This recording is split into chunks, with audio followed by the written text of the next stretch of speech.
Welcome to All Right in Sin City, a podcast about writers and writing in the Windsor-Detroit region. Your podcasters today are Irene Moore Davis, author, educator, and local historian. Sarah Gervais, former bookseller, publishing rep, and literary festival chair. and me, Kim Conklin, Windsor-based writer and filmmaker.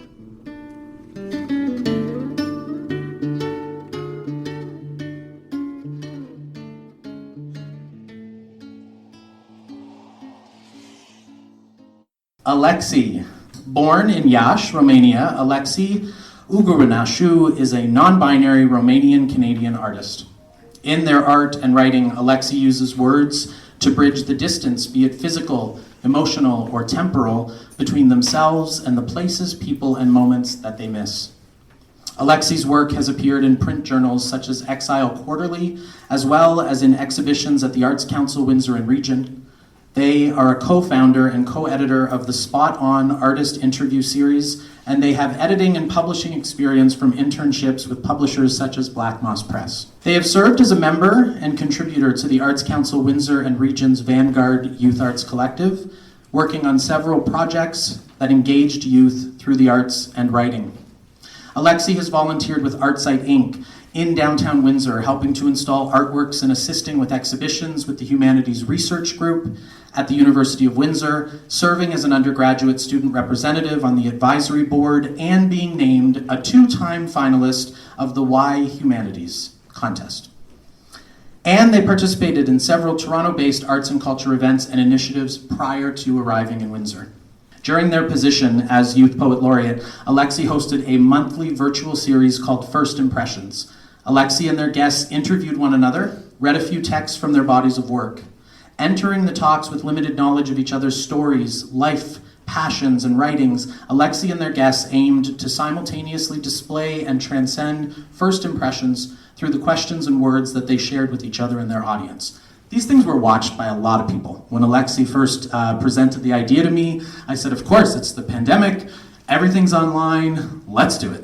I don't think either of us knew that there would be so many people tuning in, that they'd be watched so often afterwards. And if you're wondering about the impact of them, the folks that you interviewed, the youth writers, most of them are in the room tonight. And I think that's, it says something about who you are and how you do what you do, that they are here to read tonight as a send-off to you after you gave them a platform that maybe they didn't have prior to you being in this role.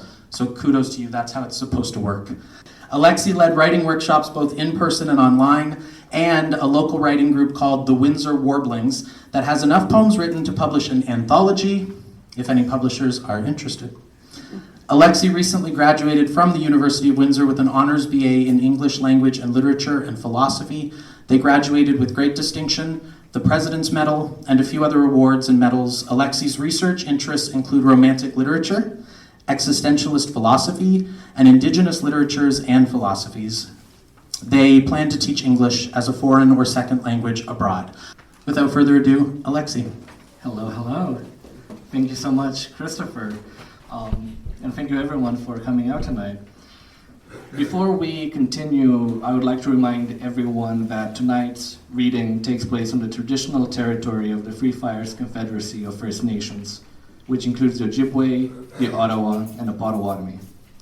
It is our responsibility to protect this land and all the beings with whom we share it, and to recognize that many of the privileges we share today have unjust origins. We cannot repeat the errors of those who came before us. We must ensure that future generations can continue healing this land.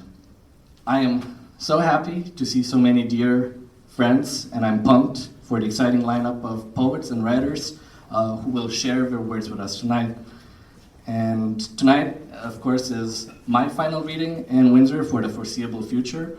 It is also a celebration of Windsor's youth and emerging writers, and a showcase of the exciting talent that lives here. So, let's hear it for the first reader tonight. Victoria Hecnar is an Indigenous writer and a member of the Ojibwe Nation in Saskatchewan. She is currently studying English literature and creative writing with a minor in Indigenous Studies at the University of Windsor. Victoria previously attended St. Clair College to obtain a diploma in early childhood education, and she is currently employed as a registered early childhood educator. During her free time, Victoria plays video games, writes a lifestyle blog, and enjoys spending time with her cat. I met Victoria just a few months ago at a book launch, and she was soon after a guest on First Impressions. We had personal and difficult conversations about culture, our connections to our respective cultures, and the obstacles we may encounter as we navigate our lived experiences. Tonight, I'm grateful to invite Victoria Hecnar to share some of her work with us. Victoria. All right, good evening, everyone. This is the second time in a week that I've been asked to go first without being prepared, and I'm still not used to it. And I do have another confession to make. Admittedly, I wrote one of these poems about an hour before I came tonight, and I won't tell you which is which, so you'll have to guess. So I'm going to share two poems with you tonight, and the first one is called Old House on Kildare Road. The old house on Kildare Road stood proud that night, just as it had every night since 1892. Fish scales, shingles wrap around its exterior, stained glass windows reflect the light of a full moon. The ornamental woodwork embellishes the classic architecture of a home dearly loved by many throughout the years. As he walks through the streets in the dead of night, approaches the old house on Kildare Road, distant memories of being a young boy inside the home fall upon him, with the vigor of a recurring dream. The days out by the garden with Grandpa, the evenings spent in the living room with Grandma, dinners on Christmas Day in the dining area, the laughter of an innocent child that ricocheted off the sturdy walls. He, now a man of 30, stands at the side of the curb, peers over the lush green hedges that frame the old house on Kildare Road. He weeps and he trembles, feeling the loss of his youth, mourning the death of his grandparents. The guilt of not visiting his grandmother before her passing is irreparable. In the spaces between quivering fingers that hide a tear-stained face, the man sees something in the upstairs bedroom of the old house on Kildare Road. Pale and indistinct, an apparition of a woman he could only presume to be that of his grandmother emerges from the inside of the window. Their eyes meet, his body convulses with both an excruciating sadness and an irrefutable happiness. He says to himself, I finally got to see her one last time. A mere 2 miles away that same night, a young woman lies asleep with a dream of being inside the old house on Kildare Road. She sifts through boxes of photographs and tattered clothes, helping her sick grandmother and packing up her belongings. The young woman fondly recalls memories of her and her grandparents with each timeless photograph she caresses. Her grandmother disappears from her sight. When she is found, the grandmother is seen longingly gazing out from her bedroom window. The sun looms on the horizon the following morning. A text message wakes up the young woman from her deep slumber. Her brother tells her of his encounter with her grandmother the night before, of how she had appeared before him by her bedroom window to greet him with her kind hazel eyes one last time. Cold shivers spread across her arms, her legs, her chest, as she remembers her own visions of her grandmother. They do not chalk it up to coincidence, nor do they understand the meaning of arriving at the old house on Kildare Road the same evening. Perhaps their grandmother, too, wanted one final goodbye. Homebound, a few dollars in my pocket. Westbound, bitter wind smacks my face, pushing forwards to the land of my ancestors.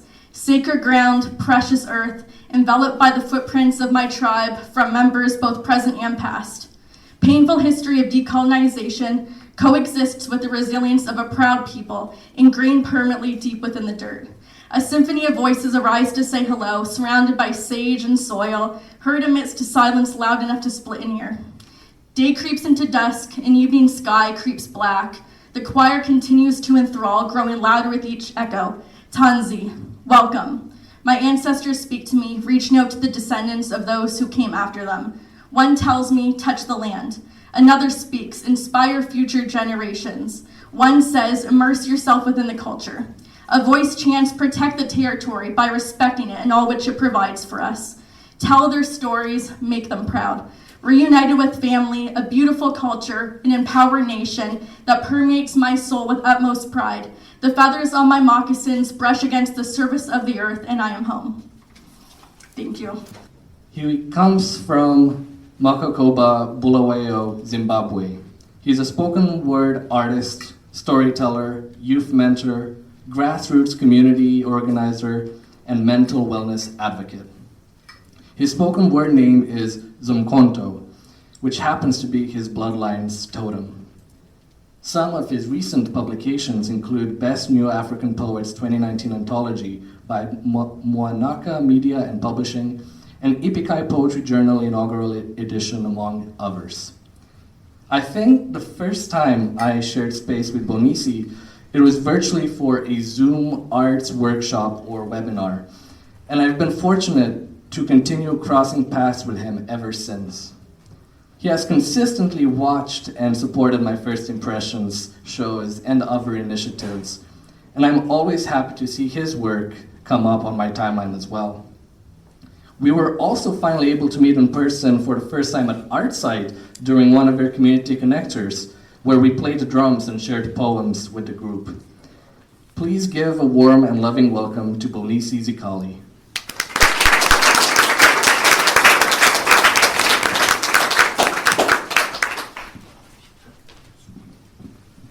Thank you so much. I always love to meet people like Alexei, because the storytelling tradition is always so vast in our many different cultures that we stem from. And storytelling traditions are healers in of themselves.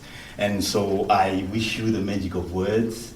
I wish that when you go, the magic grows even bigger with every community you meet. I'm grateful for you. Thank you. So the poem I wanted to share is about my son. He's a 13-year-old lovely young man, and this is called A Letter to My Son.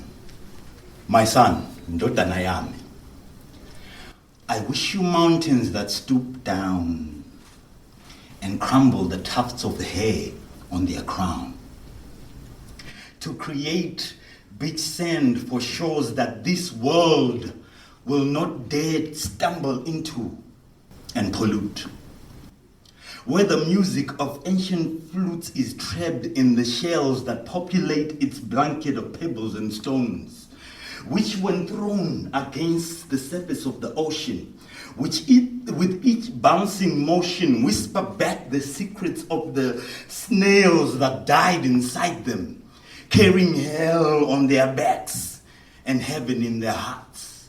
The ones say to have slowed down deliberately, to allow and sacrifice for their shells to become refuge for the songs whose melodies are now known for guiding the bruised hips of lost slave ships back home.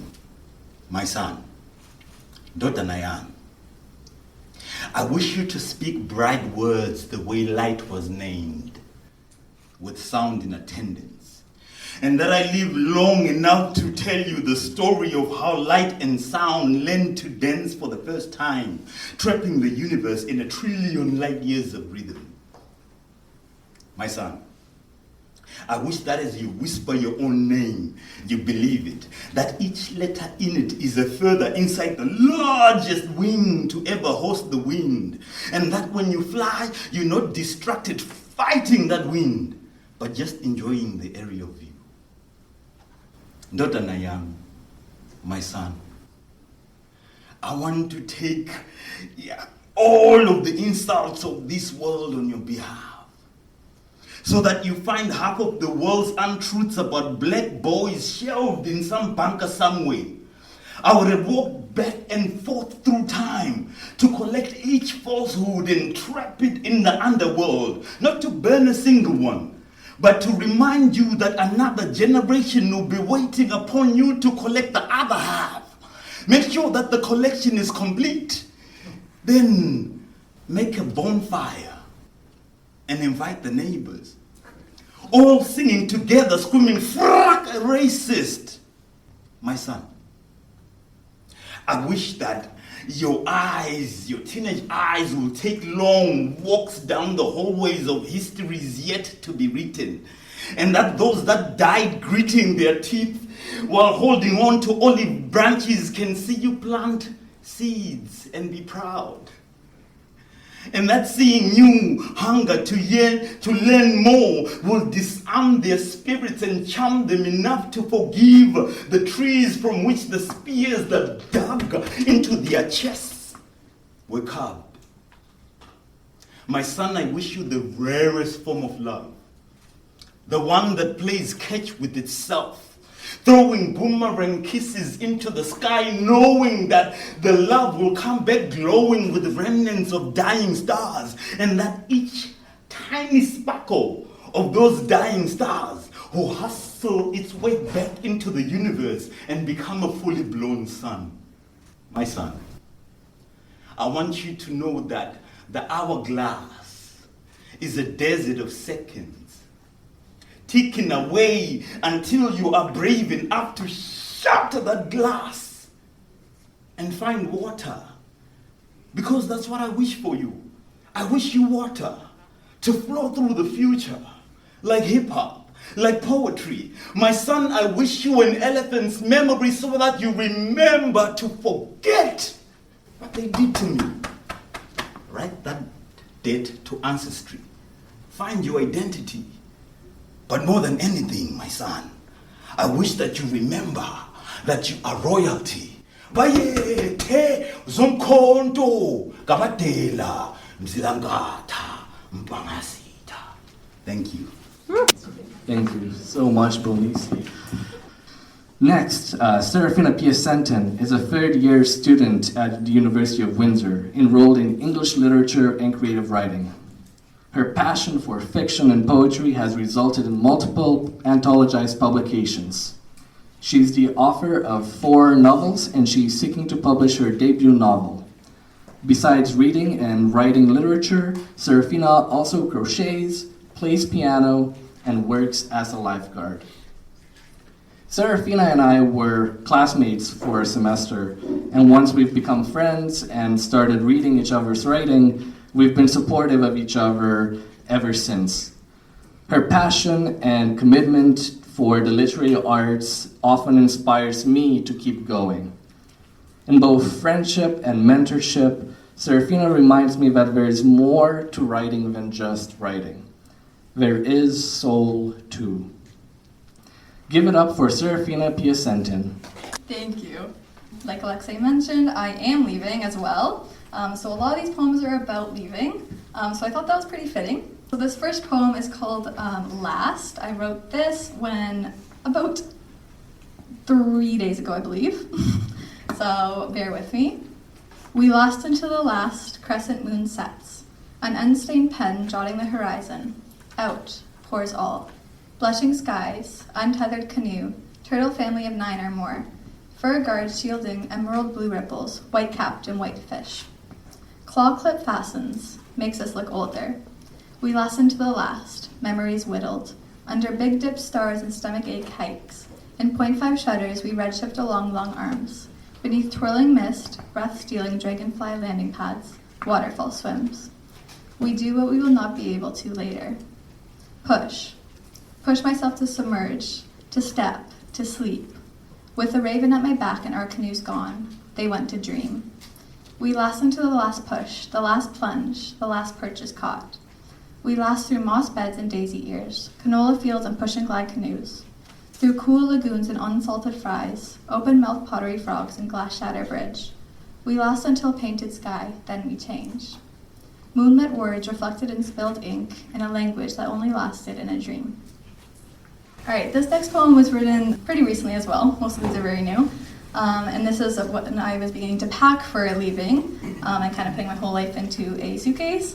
So this is more of a melancholic turn on going away. The leaving. Waiting for every garment to be out of the laundry at the same time. Folding every goodbye into a letter. Tossing every hello like expired eggs, hoping they don't break. Sit atop the suitcase. Zip, cram, life inside. Mess piled within my room, once so organized. Countdown to long distance, to love stretched like dough. Waiting for the last dip of lips, will we know? Planning final gatherings with the people I love most.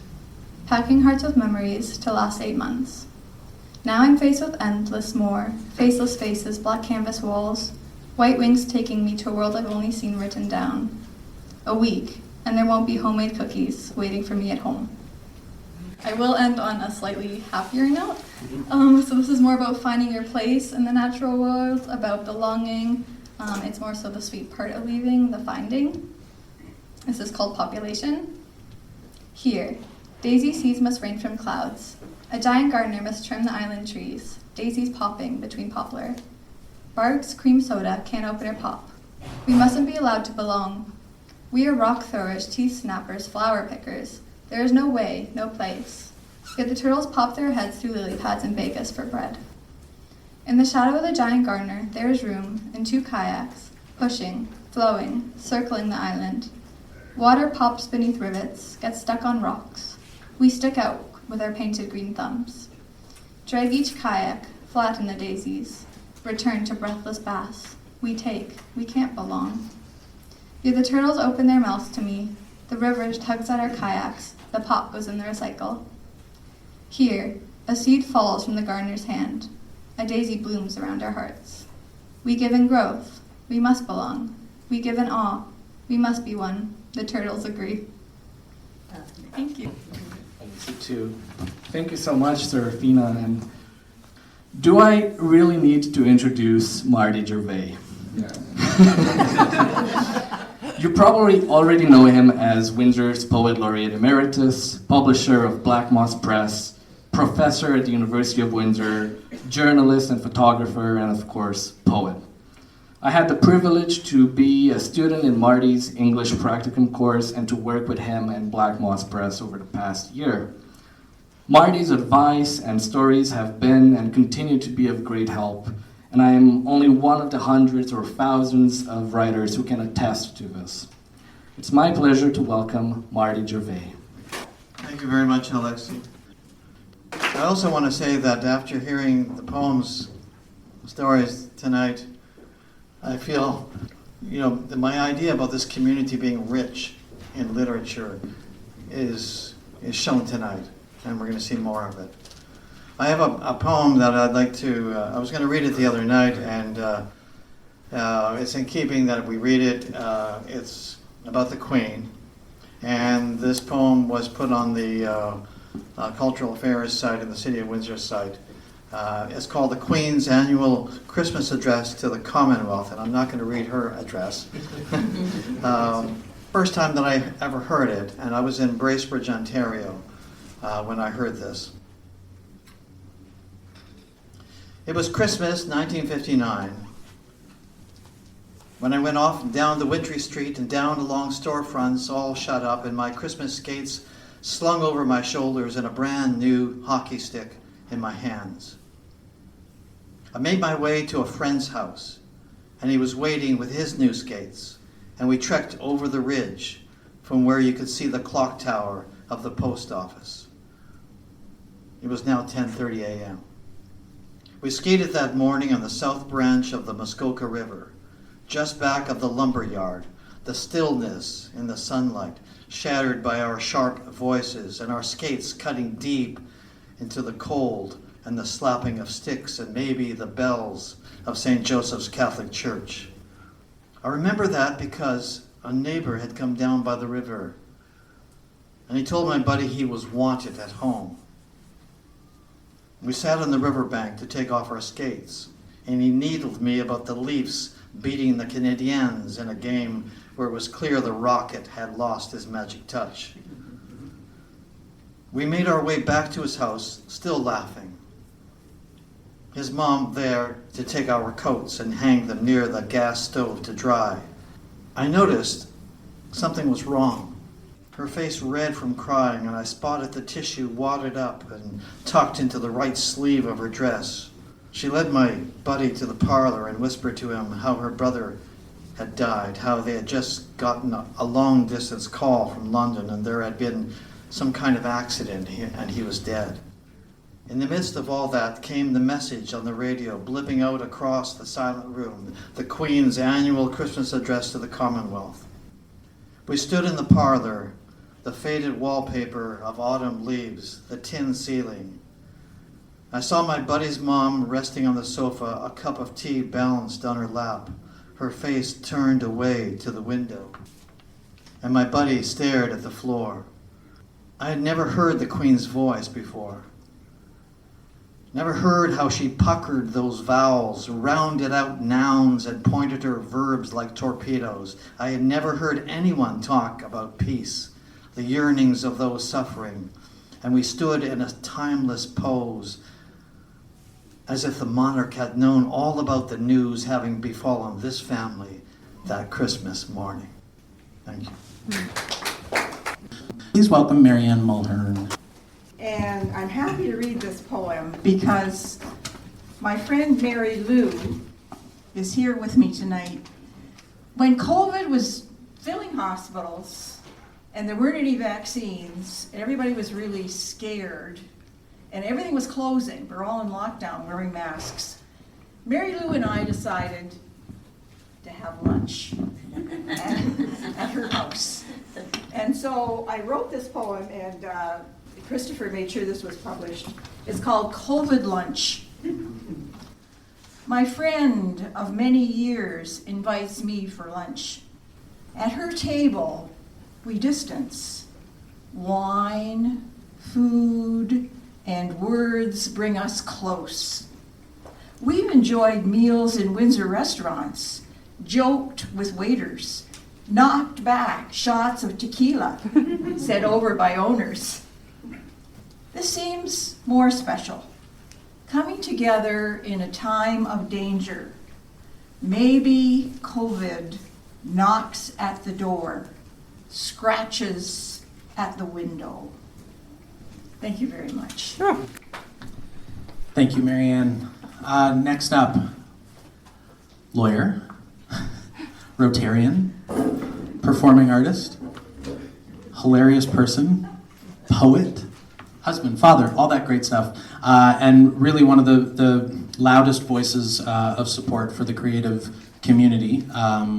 So thank you for everything you do, and also things people don't know you do, like supporting those of us who are front-facing in this work by being a phone call away when we need to say, hey, tricky situation I'm working through. So Peter Hrastovec here tonight with his lovely wife Denise. The support from the two of you for everything that we do is, it means a lot. So thank you both. Peter, come on up. Thanks, Chris. Really appreciate the introduction. In honor of Alexei, I'm going to read a poem about a poet. And this is a postcard that I got in a bookstore many years ago of the fabulous American poet Robert Lowell, who I adore. And it's a picture, a photograph of him just sitting there smirking and with a cigarette burning. And I don't know what's going on, you know, what he's looking at, but it's just a wonderful, wonderful photograph, at least for me. And I keep it in my office. It says Robert Lowell, New York City, 1968, photographed by Jill Crements. And we lost him too soon. He died in the back of a cab in New York many, many years ago. But his writing lives on. So I wrote this poem in honor of this postcard, and it's about poets, so for Alexei. Poet on a postcard, after a photo by Jill Crements. Robert Lowell smiles coyly, cigarette in hands folded neatly on his knee, as he listens to someone or something beyond the camera lens. He sits, as he has sat, for several months, striking a pose on my desk, surrounded by a hodgepodge of books that are exchanged, reshelved, or placed elsewhere in our rambling space. He rarely moves. The photograph turned postcard, a bookstore purchase for 50 cents, showing the icon in New York City, 1968, was used appropriately as a bookmark before misplaced with various memorabilia in a drawer of forgotten things, finally given new life. An ad hoc memorial to the poet, whose ode to skunks comes to mind when the lurid autumnal air packs a pungent punch, and the fear that keeps us cowering indoors lurks outside in the hedgerow, caging us in our deliberate confinement, reason enough to give thought to sending this postcard just to say hello, or as a warning to be wary of the air that we breathe. Given the chance to tell this story, I wonder if I could have made the dead poet smirk, perhaps prevent his fatal heart attack in a taxi that swerved to avoid stinkers and other predators. Thank you. My last poem is a love poem. And it's a poem that's very important to me.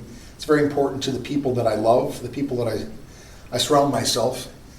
And hopefully it's a poem that you'll embrace too, because, you know, all of us have loved and we've lost people in our lives, and we continue to love thereafter, and we remember them. So this is a poem that I wrote in honor of my in-laws, who celebrated at the time their 60th wedding anniversary. And my mother-in-law, Teresa's here. And as I told people that day at their anniversary party, I've known my mother-in-law as a mother longer than my own mother in my life. And that's how I feel about her, and I love her deeply. And we had date night tonight, my wife and my mother-in-law, we went out tonight. And the reason why the two of us went out, we lost Blaze, who I write about here, in June. And we hold him in our hearts. And this poem was written for them and in honor of Blaze. He's in the room. The poem is called Hands, for Blaze and Teresa May on their 60th wedding anniversary. They hold hands, husband and wife, lover and friend. They hold hands with age-curved fingers that mesh knowingly. They hold hands by habit and experience, like drawing a breath. His hands rolled paint, swung milk cartons from a truck, push-broomed classrooms clean. Her hands cooked and baked, and canned and baked, and chopped and baked. His hands built houses, tool sheds, porch swings, and tin can airplanes by the dozens. Her hands worked, sewed and organized, wrote letters and cards, healed, held, and loved. His hands made ice rinks in season and tended brilliant gardens filled with flowers he'd hand cut and give to her. Her hands always accepted his gifts. Her hands held him close as they danced a lifetime. They continue to hold hands, as in their youth, now using hands to steady each other. They hold hands, inseparable, in devotion, letting go only to fold in silent prayer. As we hold hands, to emulate their simple life lesson that together we are stronger and should never let go. Hello again. Wow, what can I say? Thank you so much, Marianne and Peter. I've had many brunches and lunches with Marianne over the past year, and I've enjoyed all of our conversations and learning so much from your stories. And Peter, I was going to bring this up a bit later in the evening, but 12 years ago on this very night, I was in a plane descending towards Toronto for the first time. So this is also my 12-year anniversary of being in the country. Thank you. All right, so next we have Chidera Ikewibe, also known as Chi Ike, is an Igbo-Nigerian-Canadian artist and poet whose work often combines her experiences and cultural identity. Her works often incorporate Nsibidi, an ideographic or pictographic writing system from the southeastern region of Nigeria. Chidera was the OECTA winner for the senior playwriting competition in 2018 for a play she wrote about the Nigerian Civil War. When she is not making art, she can be found listening to Kendrick Lamar, Koji Radical, Fela, and FKA Twigs, whom she cites as poetic inspirations. Her work always feels like a breath of fresh air, from her process of playwriting to her podcast, University Redacted, and to poem statuettes she crafts herself. Chidera is a true Renaissance woman, and I never know what to expect she will do next, but I know it will be awesome and inspiring. Tonight, she will be sharing a monologue from the play she is writing on the women's protest that happened in southeastern Nigeria in 1929. Please put your hands together for Chidera Ikewibe. Thank you, Alexei. Just before I start, I just want to say that I think I owe Alexei a tremendous amount of my Renaissance woman-esque-ness because before I met Alexei, I was actually going to retire which might sound crazy considering I'm only 21. I was going to retire entirely from poetry, and I was like, you can't make money from this.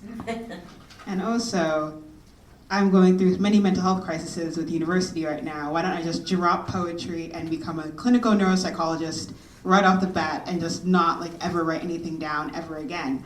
But then Alexei came knocking. I was like, hey, you want to be on my little radio podcast thing about poetry? And I was like, well, if you're going to be on a radio podcast thing about poetry, I guess you got to keep doing poetry. So then I kept doing poetry, and now I do too much. And I always want to do more. So if you ever see me in the city and I'm talking to myself, I'm probably reciting a poem for something I have in 5 minutes. So the monologue play thing I will be telling you guys about is from the 1929 women's riot / protests in Nigeria. And something that's very interesting about them was that my great-grandmother was from the area where these protests happened, which is in Aba in Nigeria. And so I always had this deep connection to it, but anytime I'd research it, instead of it being called protests, they were called riots. And these protests, which is what they were very well organized by the women, who would do a list of things such as sitting on a man, which is actually not sitting on a man, it's more belittling a man by knocking on his front door and being like, hey, yo, bro, why are you abusing your wife? Are you compensating for something? And then I start singing about it. But this man has a small little thing, if you know what we're talking about. And then they would basically do that, just to be like, yeah, this guy, he's being abusive because he's got a small, ladies. And then the whole village would hear about it. And this is what they would do to British officials and other community members who were mistreating them and abusing their power. So essentially I really wanted to just sort of write about this for a new audience. So the Act 1, Scene 1 that I wrote 5 minutes ago before I came here. I wonder what happened to humanity when they no longer looked around for the divine and instead saw our scars and believed that true divinity lived among the stars. When did the earth no longer become enough? The story goes that Chineke, the supreme spirit of all beings, made the earth goddess Ana, and all that comes from her is good, and all that leaves this world leaves through her. It must be difficult to be an ever-living mother, to outlive your creations, but Ana is as smart as she is loving, and holds the living upon her skin and the dead within her. But I am not her, and she is not me. I am no more than a story spinner, a spider, a weaver, and some might say that tale spinners are just high-born deceivers. But I say we are just more observant perceivers, and if my perceptions did offend, I promise the story will come to an end, for I have places to be off to. So before we waste any time, here is Act 1, Scene 2. From the back come rows of women dressed all in black, from stage right and stage left. They speak in unison, their voices carrying out towards the back of the audience. The revolution will provide you no comfort. The revolution will make a war out of you and your loved ones. The revolution will not comfort. The revolution will make a war out of you and your brother, out of you and your father. The revolution is for the women. And if not for us today, then for us tomorrow. And we will bore and bore and bore, and be born onto us a new generation to fight our war. They can take our land, they can take our money, they can take what they call of us and belittle us, but the revolution is not for us today. It is for us tomorrow, for the scores of women who will come before us, for the scores of women who will write protest anthems for us. The revolution will not provide comfort, my sisters, but the revolution will provide you freedom. And that they cannot take away. Thank you. Next, Nick Hildenbrand is a musician from Canada. His first collection of poetry, The March with Songs, was published earlier this year with Black Moss Press. I've known Nick for a few years now, and we've shared some good times together, talking about everything from Whitman to anime to memes to love to obscure music and so on. Nick embodies a personal freedom I can only aspire to, and his writing is as free and wild as his soul. Here he is, the first Hokage, Nick Hildenbrand. That introduction was wild, and thanks for inviting me to read. I'm going to read an old one and a new one. This old one was actually Alexei's request. It's called Trespass Poetry. I marked my railway father with a church bell, with booted, faded, mudded Chuck Mirage suffuse, with barge song tinkling, balance beam, tie-dye, handy butt print, soil tan, I love yous. Young driftwood buffed trapeze pole dangling like a lampshade. Cross-placed plank curtains, starry bead curvature, two-horn dryad with a prong staff, deer bone, shoulder guard, and a backpack. Stored leaf-pressed light assortments and water bottles and poems, and a faulty pendulum on the cop side. Slinging strident what the hell hobos, screaming foxed rainbow trails on the cake ground. Running antler claw sigil crust graphite packages, our passport in the walk apocalypse. A spreading bonsai pedicle, marrow fur treasure, we sat on the poplar rolled steel rust for Joe's lovely lonely saxophone. Mice listeners and buck curators, coyote peers we ordained there. Yovan's manly bellows in the marshwood wallow immensity, jabbering drumstick knockings against coppers and flashlights.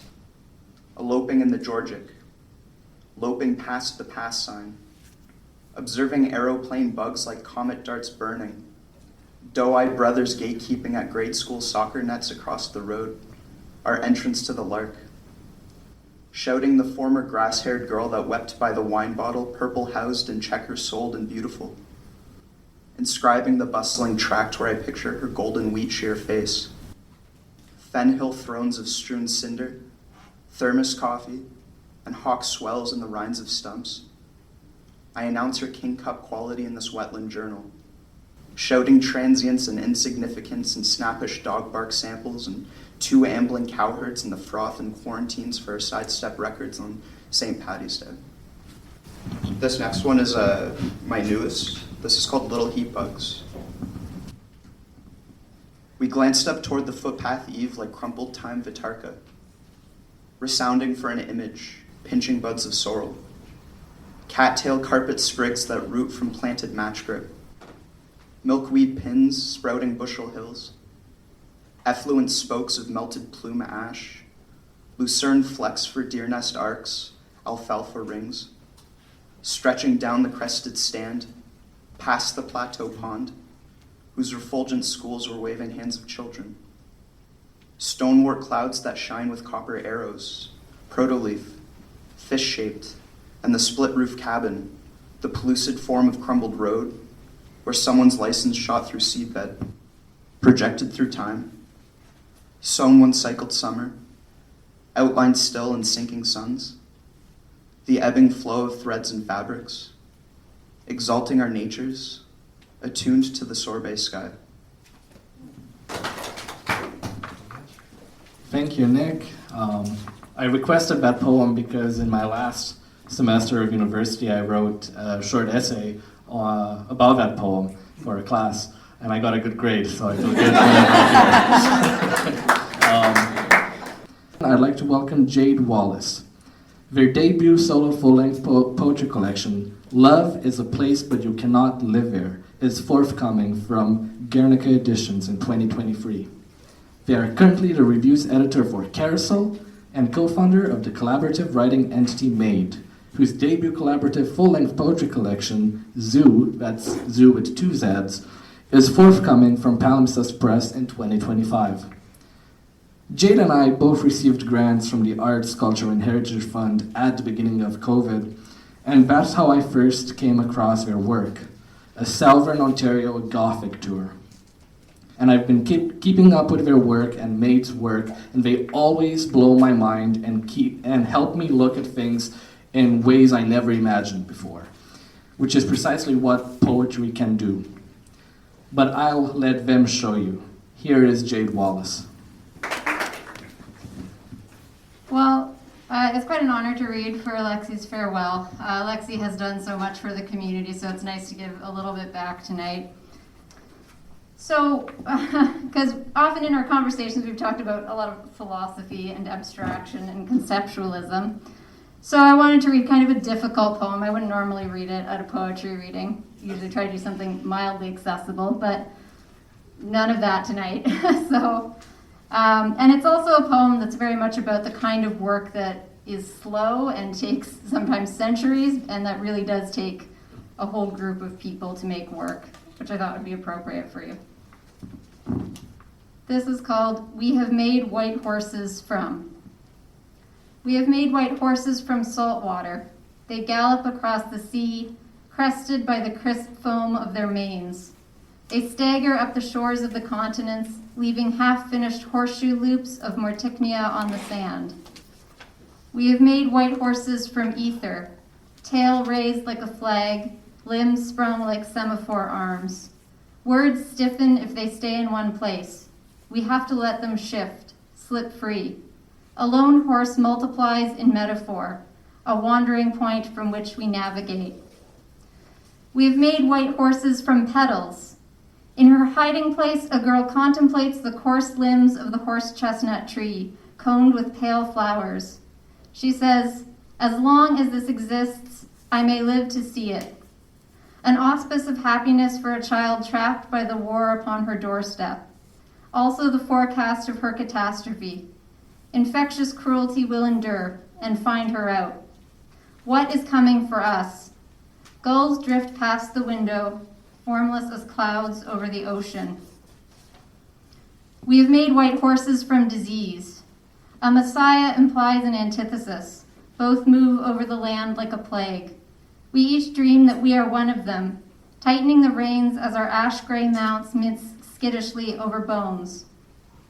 Awake, we walk on the skulls of our forerunners, their DNA crushed into the substrate. Count the found, guess at the lost. Life is never cheap. We pay dearly for what we take. We have made white horses from chalk. Whoever did this, dug the equine trenches in the topsoil, filled the void with crumpled stone that glowed ghostly against the insistent green of the living hillside. They were forgotten. Slowly or all at once, sometime over the last 3,000 years, while we went on adoring the mysterious geoglyph they left behind, showering it in ceremonies of renewal. Their horse swells with the sum of lessons it can teach us. You see more clearly from afar than from above, or that which is not worked on will be lost. If we do not tend to them, this tricksy horse and its clever replicas spread across 4 continents can easily climb up or creep down their slopes until their tails are entirely out of our sight. We must brush debris from brackish manes and make a promise to ourselves to bear the dead into the future on the backs of their nameless labors. Over our heads, the shifty clouds ask, "If you are so tired, why do you want to live forever?" Thank you. Thank you so much, Jade. My book is about fathers and sons. My own father, who I lost last year to dementia, Parkinson's, and COPD, and my journey to adopting my son that my husband and I brought into our lives 5 years ago. I'm going to share one poem with you tonight. It is called I Find My Father Again. I am at the aquarium with my family. In the twisted paths of the Jellies Gallery, alien creatures propelled through backlit tanks, stinging tentacles reaching for the glass, for us. My son's voice, quiet in the dark. Where do we go when we die? I can't answer him, I don't know. I've pushed this question away since Dad left, disappeared, stopped, released. I gather my son to me, lose myself in the shifting patterns of the jellyfish before us just beyond the barrier, at the mercy of the water, the push and pull of currents bodies shaped to ride the waves to survive the crash, floating brains with tendrils that reach out for connection. 3 come together, swim apart, entwined even as they separate, like memories that hold on, let go, that burst alive as lights hit them, blink out when shadows shift. They are ancient and magnificent, predate dinosaurs and man, came before families and funerals, before dementia and disease, before adoption and identity, before all of us and these lives we live. I watch them and see us. My father, me, my son, linked, safe, no matter the water's flow. Where do we go when we die? He asks again. And I catch our reflections in the glass, catch his eyes with my own, touch my finger to his forehead. Here, I tell him quietly, then press my hand to his heart.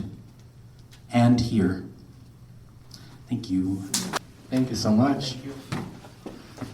All right, so I will start with a poem from Walk in the Woods. I have 2 poems in this collection, and I'll read one of them. We're both on the same page, so it's easy to remember, 41. This one is called Hollow. The first snow of the season, the wet kind that rests on baby hairs, like ghosts in the corner of your eye. Pan and coyote meet in the park. They pass by deer and ghosts of deer, birds and fallen trees. Roots trace the path from soil to light, now unearthed. A natural ladder forms at the base like a deformed spinning top.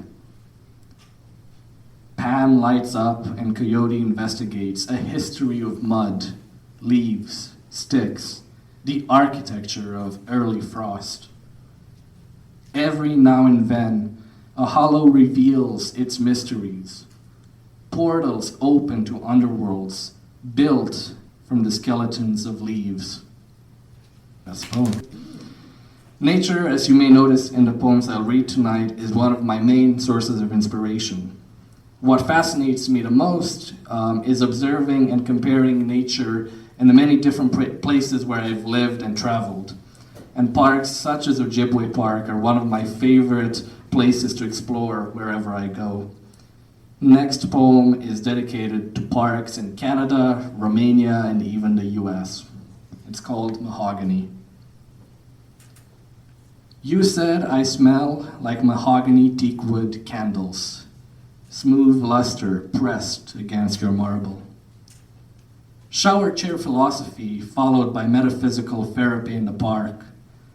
One day my name on a bench too.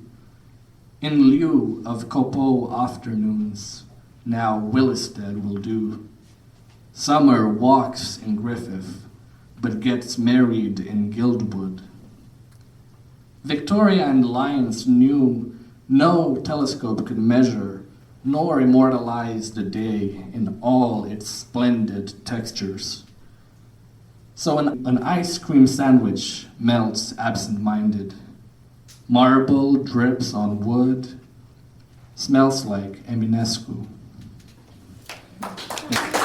Eminescu was Romania's most beloved poet and spent quite a bit of his life in my hometown working with other poets, so I wanted to include him there. Philosophy has also been a constant in my life for the past few years, and it's snuck its way into many of the poems as well.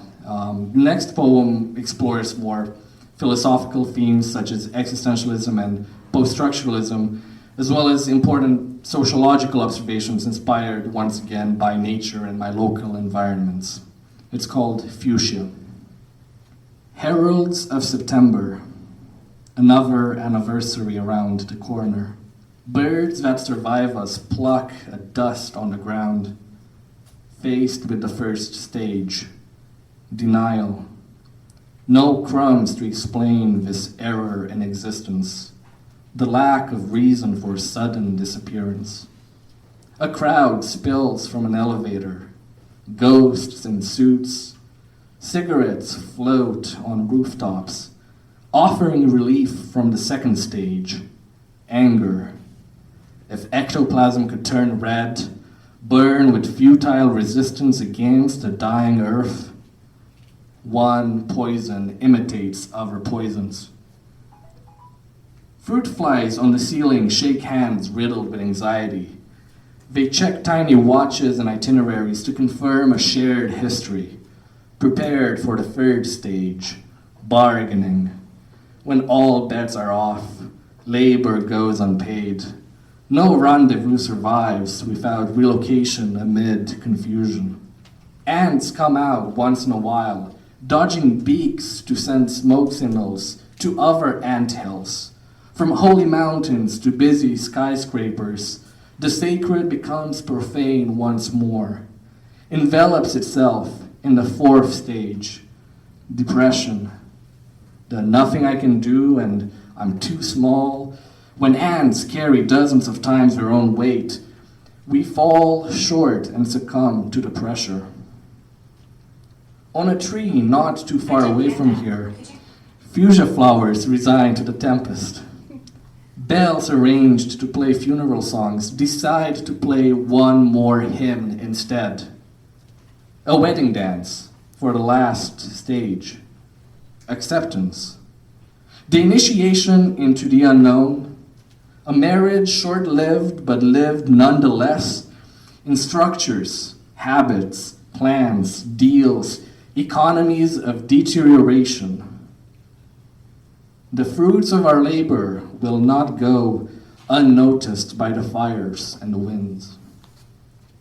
Surprisingly, I haven't read yet a poem that references the Detroit River, which is a frequent guest in my writing. And in the 5 years that I've lived here, I moved quite a few times and got to experience different parts of the city. I didn't expect the local surroundings, sounds, and images to make their way into my poems as often as they did. And I've also never taken a creative writing course or any formal training for writing, but I can say that Windsor itself has taught me how to be present, how to pay attention, and how to express the distinct features of our daily lives.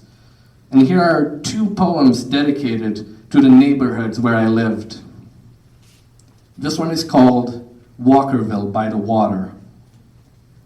Proud bird, stretching at the top of the crane, I wish I knew your name. Sunblind, smoke rises behind you. Look what you've done.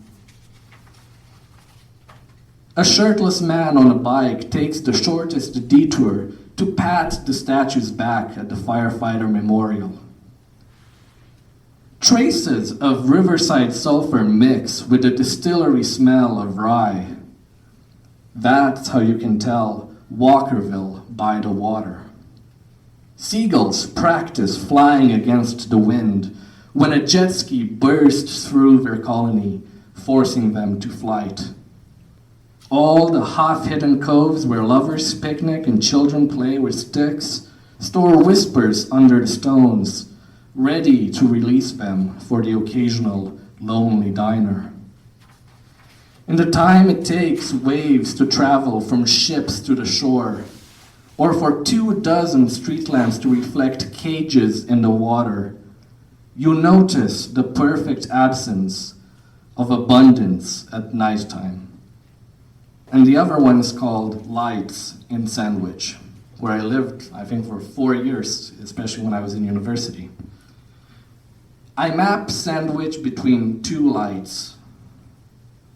To the east, the Ambassador Bridge, its imposing red sign, and smaller white lights flow from it. To the west, an orange, pulsing cloud of smoke rises from Zug Island. We live beneath these lights, and every night the lights observe us, while a third, smaller light, a white neon sign on a windmill, says, "All we are is all we were." When I walk home in the evening, or when I meet my friends at a bar or on Sandwich Street, my eyes meet the orange cloud or the bridge's sign. But they are not guiding lights. Under the bridge, the barren side of Indian Road feels darker than the inside of the bar. Lights go on and off in Sandwich. People move in and out. But these three lights remain. The windmill sign reminds me of who I was. Sandwich is part of all I am, and its lights will always be a glimmer in my eyes. And when I eventually moved from Sandwich to Walkerville on the final night, and my friend Logan Teslin is here, he helped me move, not just at one time, but many times since. I don't drive. While we were leaving Sandwich for the last time while I was living there, it was nighttime, early evening, and as we got to the bridge, 3 of the streetlights were just flickering wildly, and I had never seen it happen before. I might have seen one flickering once in a while, but there were just 3 going off, and it felt like Sandwich was saying goodbye to me. So I'm really grateful for that, and I'm grateful, of course, to the city of Windsor for granting me this role and transforming my last year in Windsor into a truly unforgettable time in my life. The role has provided me opportunities for growth, as well as the guidance and, most importantly, friendship of so many wonderful people. I'd like to thank everyone who has read tonight and all the other writers I've had the privilege to work with in the past years. Also watching from somewhere is my dad, Caesar, who passed on 2 years ago in Romania. And the following 2 poems are for him. This one is called Sacred Bonds. One time on a road trip, my grandpa stopped the car so we could inspect a strange fence in the middle of nowhere.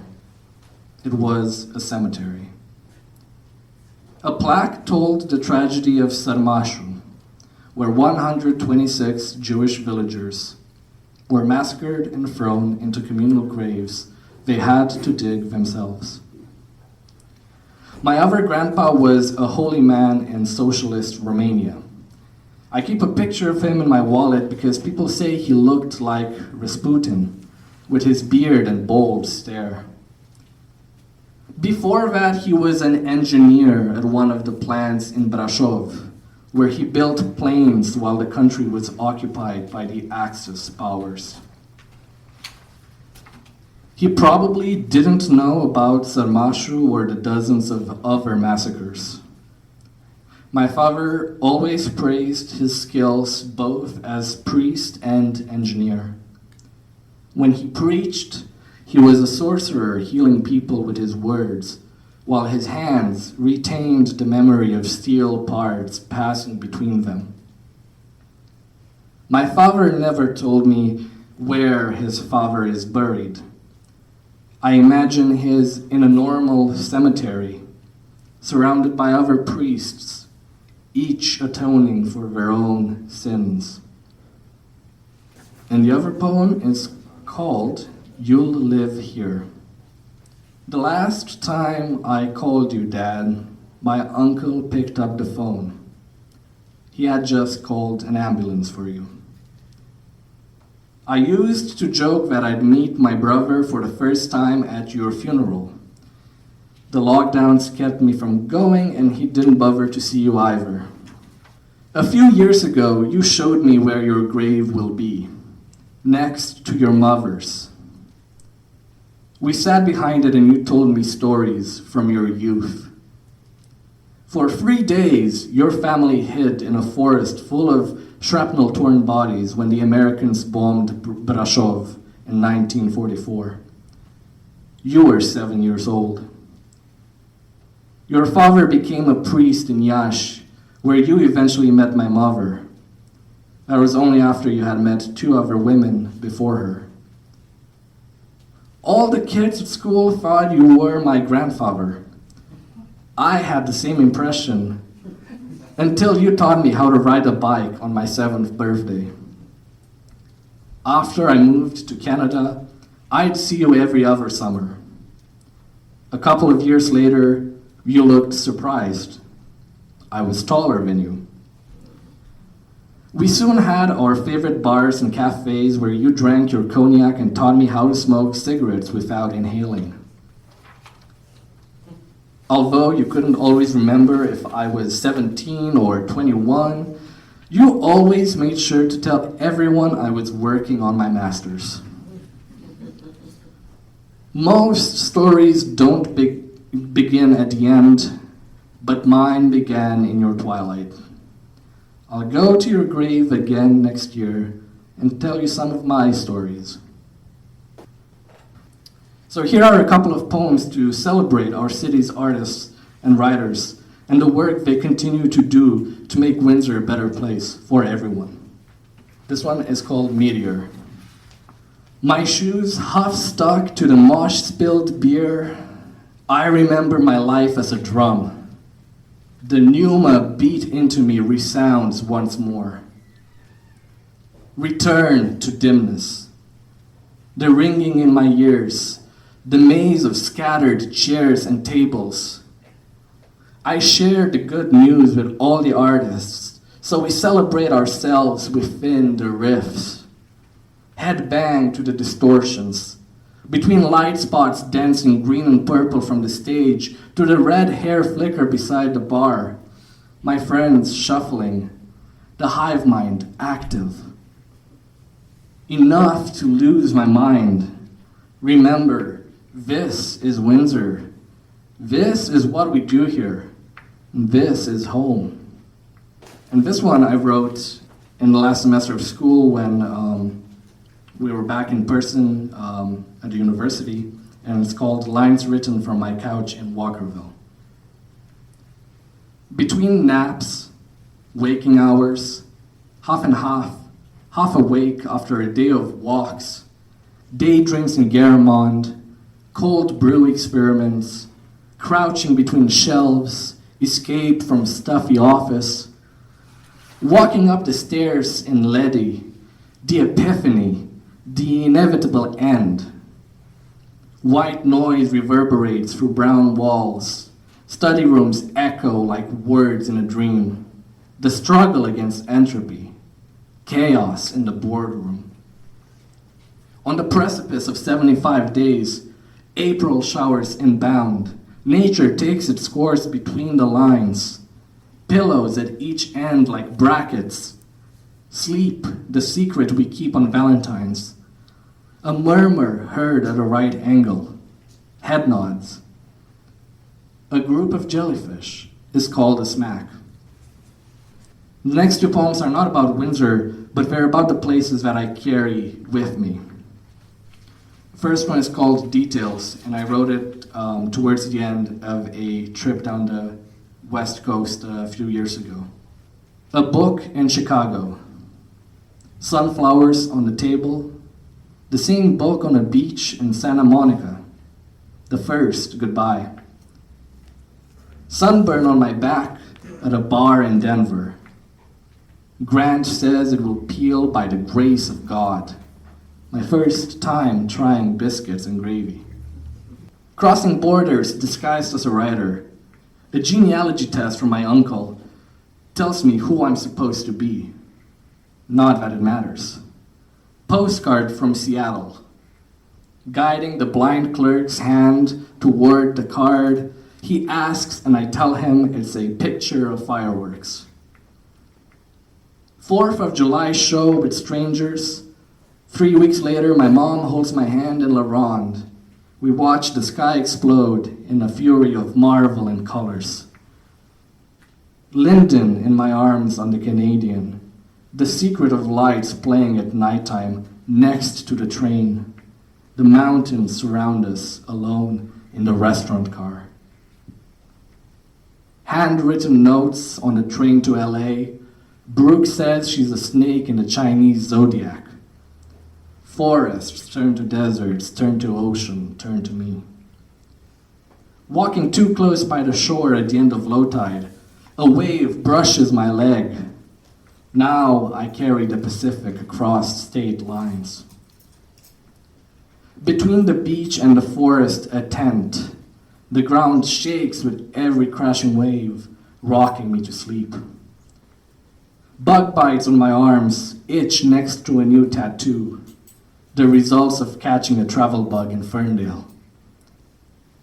A book in Chicago. Sunflower seeds under my skin, shedding memories like pages from forgotten novels. And this one is called Home Eventually, which was featured in an online zine for one of the Arts Council's exhibitions last September. On this street of neighbors, alleyways and beginnings, street of muses, once a cafe bearing the same name, I summon clouds of evergreen in the shade of all unknowing, sing a song of hope returned upon rooftops of cover blown.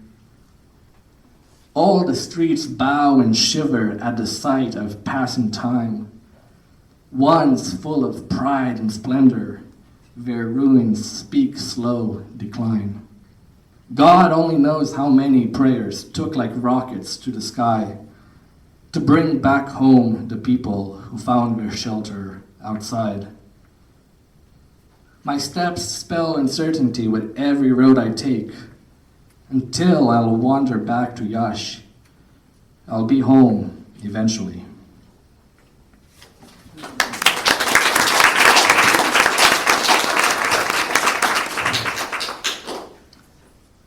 You'd think that the more times you say goodbye, the easier it becomes to say it. But for some reason I find that it's the opposite. As I'm leaving Windsor, I'm saying goodbye to one of the best things that has happened to my life so far. To my friends, to the places I've grown to love. And it's honestly a bit scary too, as I'm about to wander into the unknown. I was extremely fortunate when I did so almost 6 years ago, when I came here without knowing anyone in Windsor, having never been here, no idea what to expect. I can only hope that wherever I end up going, I can find some place as welcoming and inspiring as Windsor. Here is the final poem, which is one of the few I included in my Youth Poet Laureate application. This one is called South of Detroit. I'm blessed by coincidences, connections, contradictions. Everything that happens between two red neon signs. Now you know what it's like to be a sunflower in the city of roses. Thank you. Thanks for joining us. Look for more episodes of All Right in Sin City wherever you listen to podcasts, or check out our website, allrightinsincity.com. For information and announcements of new podcasts, sign up to our email list or follow us on Facebook and Twitter.